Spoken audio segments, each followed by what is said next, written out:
Jadi orang Filipina membuka durian sangat berbeda dengan orang Indonesia.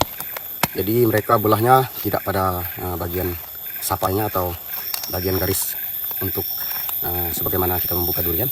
Jadi kita akan membelahnya dengan cara yang berbeda. Caranya seperti ini. Tuh.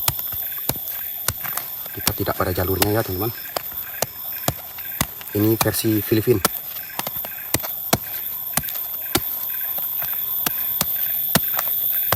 Apakah gagal atau berhasil, kita lihat saja teman-teman. Akan congkel dulu. Oh, mulai.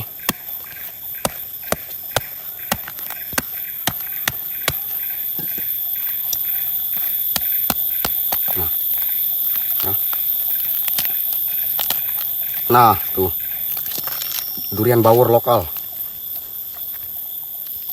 Kita icip dulu dagingnya. Very nice.